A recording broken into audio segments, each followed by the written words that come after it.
कुरान करीम की सूरह रअद में अल्लाह ताला वाज़ेह तौर पर फरमाते हैं कि हमने हर कौम के अंदर नबी और डर सुनाने वाला भेजा। फिर हदीस मुबारका से हमें पता चलता है कि पूरी दुनिया की हर एक कौम और हर एक जगह इंसानियत जहां आबाद थी 1,24,000 पैगंबर भेजे गए, लेकिन नाम से जिक्र सिर्फ और सिर्फ 25 पैगंबरों का है। क्योंकि अगर इन सब के नाम, जिंदगी और कौमों के हालात बयान होते तो ये कुरान करीम हिदायत और इबरत की किताब के बजाय तारीख की किताब ज्यादा मालूम होती, इसलिए इनका जिक्र करना जरूरी नहीं था। मगर आज हिंदू मजहब के मानने वाले लोगों का ये दावा है कि उनका हिंदू मजहब मुसलमानों की तारीख से भी हजारों साल पुराना है और न ही हिंदुस्तान की सरजमीन पर कोई नबी भेजा गया। उनके पास भी कुरान मजीद ही की तरह भगवान की तरफ से भेजी हुई किताबें वेदास की सूरत में मौजूद हैं, जिसमें किसी भी पैगंबर का कोई जिक्र मौजूद नहीं। जबकि सूरतुल अंबिया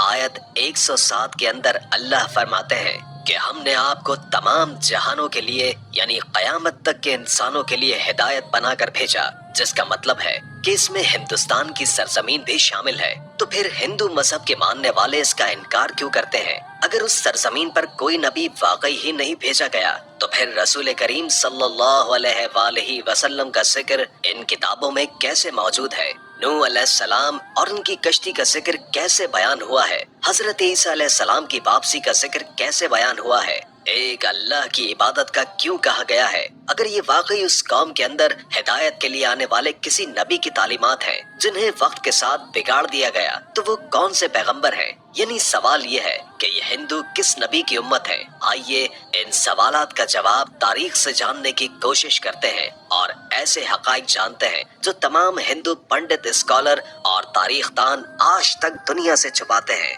हिंदू मजहब के मानने वालों का ये दावा है कि ये दुनिया का सबसे कदीम तरीन मजहब है, इतना कदीम कि जब इस्लाम या मुसलमान लफ्ज का वजूद तक ही मौजूद नहीं था, जो कि सही भी है क्योंकि कुफ्र और शिर्क की इब्तिदा उसी दिन से हो गई थी जब हजरत आदम अलैहिस्सलाम के बेटे काबिल ने हाबिल को कत्ल किया और उनसे अलग होकर कुफ्र और शिर्क के अंदर मुब्तला हो गया। हजरत इब्राहिम अलैहिस्सलाम की कौम भी बुत परस्त थी। हजरत मूसा अलैहिस्सलाम की कौम ने भी एक वक्त पर सोने के बछड़े की इबादत शुरू कर दी, यहाँ तक कि रसूल अल्लाह सल्लल्लाहु अलैहि वसल्लम के ऐलान नबुवत से कबल काबे के अंदर 360 बुत मौजूद थे, जिन्हें फतह मक्का के वक्त सहाबा कराम ने तोड़ तोड़ कर टुकड़े टुकड़े कर दिए, जिससे ये मालूम होता है कि बुत परस्ती तो दुनिया के पहले इंसान हजरत आदम अलैहिस्सलाम की नाफरमान औलाद के वक्त से आज तक मौजूद है, मगर इसका ताल्लुक किसी मजहब से नहीं बल्कि गुमराही से है, जो कि शैतान उनसे करवाता रहा।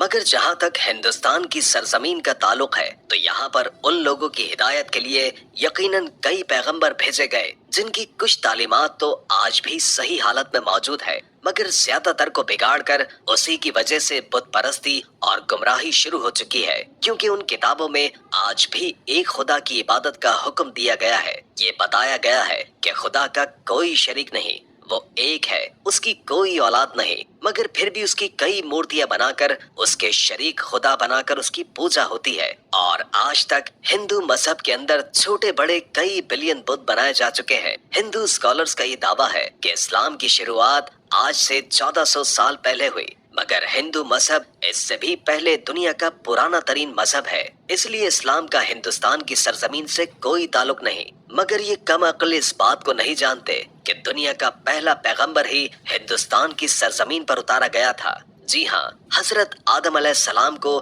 दुनिया में उस वक्त हिंदुस्तान की सरजमीन श्रीलंका की एक पहाड़ी पर उतारा गया था, जहां आज भी उनके कदम का निशान मौजूद है। यानी सरजमीन पर पहला ही कदम एक मुसलमान और पैगंबर ने रखा, जिसका मतलब इस्लाम की इब्तिदा अरब से नहीं बल्कि हिंदुस्तान से हुई, क्योंकि मुसलमान लफ्ज का मतलब है अपनी ख्वाहिशों को रब के हवाले करने वाला, उसका हुक्म मानने वाला इंसान। हैरत अंगेज तौर पर लफ्ज आदम भी संस्कृत जबान का लफ्ज है, जो कि हिंदुस्तान की सरजमीन की जुबान है, न कि अरब की जुबान, जिसका संस्कृत में मतलब है पहला, शुरुआती या ओरिजिनल। इसलिए आदमी का मतलब है आदम अलैहिस्सलाम की औलाद, जिन्हें कदीम संस्कृत की किताबों के अंदर संभुआ मन्नू कहकर पुकारा गया है। अगर हिंदू किसी तरह से उनके वजूद का इनकार करने की कोशिश करें तो ऐसा बिल्कुल नामुमकिन है, क्योंकि उनकी मुकद्दस किताब ऋग्वेद और विवेश पुराना में आदम अलैहिस्सलाम की तख्लीक, फरिश्तों का उन्हें सजदा करना,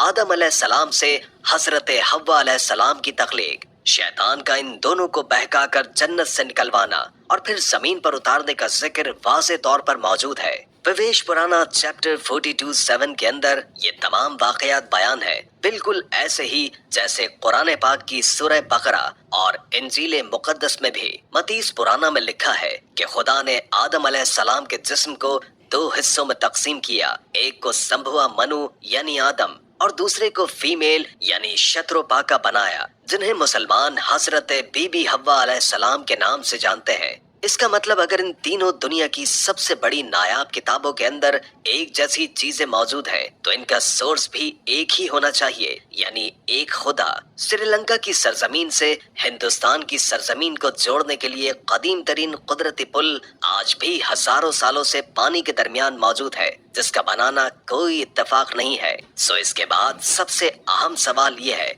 कि इस हिंदू सरजमीन पर जिस पैगंबर को भेजा गया होगा, क्या उसके बारे में हमें तारीख में कोई शवाहिद या सबूत मिलते हैं? सबसे पहली बात यह है कि हिंदू नाम का कोई मजहब तारीख के अंदर कहीं पर मौजूद ही नहीं है, और न ही हिंदू मजहबी किताबों में और न ही कोई और आसमानी किताब मसलन तौरात, ज़बूर, इंजील के अंदर इसका कोई जिक्र मौजूद है। बल्कि दरिया सिंध के पास रहने वाले, सिंधु नदी के करीब रहने वाले लोग अपने इलाके की निस्बत की वजह से नाम को बिगाड़कर हिंदू कहलाए जाने लगे, जबकि असल में इनका ये मजहब संस्कृत जुबान के अंदर हिंदू नाम से नहीं, सनातन धर्म के नाम से तारीख में मौजूद है, जिसका अरबी में मतलब है मजहब पर कायम रहने वाला, जिसका बिल्कुल ऐसा ही मतलब कुरान करीम की सूरह रूम के अंदर भी मौजूद है, जहाँ पर इस्लाम को हमेशा बाकी रहने वाला दीन कहा गया है, यानी सनातन धर्म का मतलब भी मजहब इस्लाम है। तारीख के हवालों और मजबूत दलाइल से ये पता चलता है कि ये वैद किसी और पैगंबर पर नहीं बल्कि आदम सानी यानी हजरत नूह अलैहिस्सलाम पर उतारे गए,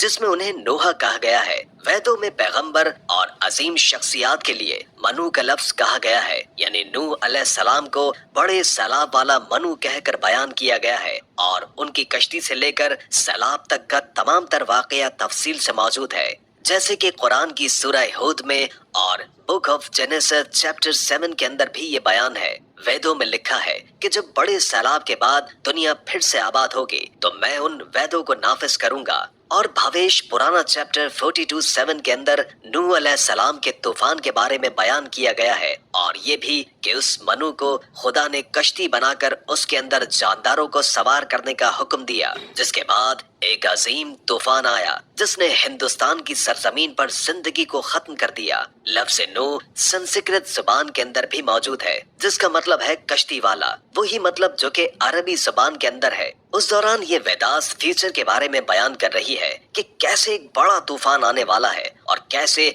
एक बार फिर इंसानियत की शुरुआत होगी। फ्रांस के एक राइटर ए डबावस को 40 साल तक पढ़ा और बताया है कि तूफान नूह के बाद हिंदुस्तान की सरजमीन एक सहरा की तरह थी जिसे आबाद किया गया, और खुद वेदास भी बार बार नूह अलैहिस्सलाम को मुखातिब करके उनके वाकयात को बयान कर रही है, जिसका मतलब है कि हिंदुस्तान की सरजमीन और नूह अलैहिस्सलाम के दरमियान एक ताल्लुक मौजूद है, और तूफान नूह के बाद जिन वेदास को नाफिज करने का बयान किया गया था वो हजरत नूह अलैहिस्सलाम की तालीमात थी, जो उस तूफान के बाद हिंदू सरजमीन पर उनके एक बेटे की नस्ल से आगे फैलना शुरू हुई। उसके बाद उस कौम ने गुमराह होकर बुत परस्ती करना शुरू कर दी, क्योंकि तारीख के हवालों से हमें ये पता चलता है कि नूह अलैहिस्सलाम की कौम के जैसे देवी देवताओं की पूजा करने का तस्वर दुनिया में कहीं और मौजूद नहीं था। कुरान करीम में नूह अलैहिस्सलाम की कौम को साबी कहा गया है, जो कि इराक की सरजमीन को कहते हैं, जहां पर सिर्फ हजरत इब्राहिम अलैहिस्सलाम पैदा हुए,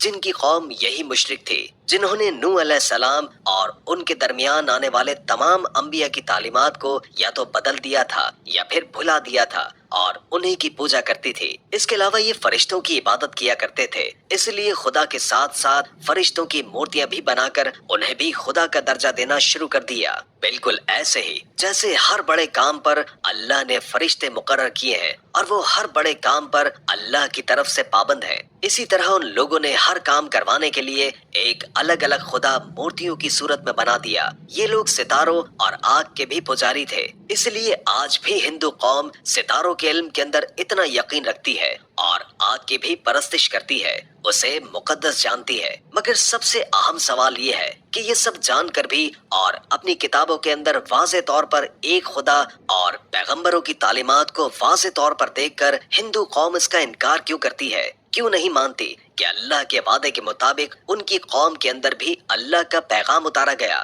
انہیں بھی ڈر سنایا گیا؟ اس بات کو سمجھنے کے لیے آپ کو صحیح بخاری کی ایک حدیث مبارکہ کے بارے میں جاننا ہوگا، جو کہ حضرت ابو سعید خدری رضی اللہ تعالی عنہ سے روایت ہے کہ رسول کریم صلی اللہ علیہ وآلہ وسلم نے فرمایا کہ قیامت کے دن حضرت نوح علیہ السلام اور ان کی قوم کو بلایا جائے گا اور اللہ تعالیٰ نوح علیہ السلام سے یہ سوال کریں گے کہ کیا آپ نے اپنی قوم تک میرا پیغام پہنچا دیا تھا؟ حضرت نوح علیہ السلام فرمائیں گے کہ بے شک میرے مالک۔ اس کے بعد نوح علیہ السلام کی قوم سے پوچھا جائے گا کہ کیا نوح نے میرا حکم تم تک پہنچا دیا تھا؟ یہ لوگ انکار کریں گے، نہیں، ہمارے پاس کوئی بھی ڈر سنانے والا نہیں آیا، ہمیں آپ کا کوئی پیغام نہیں ملا۔ اللہ تعالیٰ نوح علیہ السلام سے فرمائیں گے کہ آپ کا گواہ کون ہے؟ وہ فرمائیں گے کہ حضرت محمد مصطفیٰ صلی اللہ علیہ وآلہ وسلم اور ان کی امت۔ پھر تم لوگوں کو پیش کیا جائے گا اور تم لوگ گواہی دینا کہ نوح علیہ السلام نے اپنا پیغام یا اللہ کا پیغام پہنچا دیا تھا، جس کے بعد نبی کریم صلی اللہ علیہ وآلہ وسلم نے سورہ بقرہ کی آیت 143 پڑھی، اور اسی طرح سے ہم نے تمہیں امت وسط بنایا، یعنی درمیانی امت بنا دیا، تاکہ تم لوگوں پر گواہ رہو اور رسول تم پر گواہ رہے، جس سے یہ ثابت ہوا کہ ہندو قوم کبھی اپنے نبی نوح علیہ السلام کی تعلیمات یا کسی اور پیغمبر کو تسلیم نہیں کریں گے، اور ہندوستان کی سرزمین کا اصل مذہب اسلام ہی ہے، جو کہ بگاڑ کی وجہ سے اپنی اصل شکل کھو چکا ہے۔ آج یہ ہماری ذمہ داری ہے کہ ہم ان لوگوں تک اللہ کا پیغام صحیح حالت میں پہنچاتے، کیونکہ ہمارے رسول صلی اللہ علیہ وآلہ وسلم کو تمام جہانوں کے لیے رحمت بنا کر اور ڈر سنانے والا بنا کر بھیجا گیا۔ اب قیامت تک چونکہ کسی رسول اور پیغمبر نے نہیں آنا، اس لیے یہ کام امت مسلمہ کے ذمہ ہے، جس سے قیامت کے روز اس بارے میں سوال کیا جائے گا۔ ڈاکٹر ذاکر نائک جیسے لوگوں نے موجودہ دور کے اندر اس کی بہت کوشش کی اور کافی حد تک اپنی تحقیق سے لوگوں کو اللہ کے اذن سے مسلمان کیا، انہیں لاجیکل طور پر حقیقت پہنچانے میں کامیاب رہے۔ مگر افسوس، ہمارے ملک پاکستان میں فرقہ واریت سے بھرا دین اس انداز میں موجود ہے، جو کہ ہم پوری دنیا میں تبلیغ کے طور پر پیش کرنے کے قابل نہیں ہے، کیونکہ آج کا مسلمان تحقیق کے معاملے میں اور علمی میدان میں دنیا سے بہت پیچھے رہ چکا ہے۔ اللہ تعالی ہمیں سمجھنے کی اور عمل پیرا رہنے کی توفیق عطا فرمائے، آمین ثم آمین۔ دوستو، ہم امید کرتے ہیں کہ آپ کو ہماری آج کی یہ ویڈیو ضرور پسند آئی ہوگی۔ اگر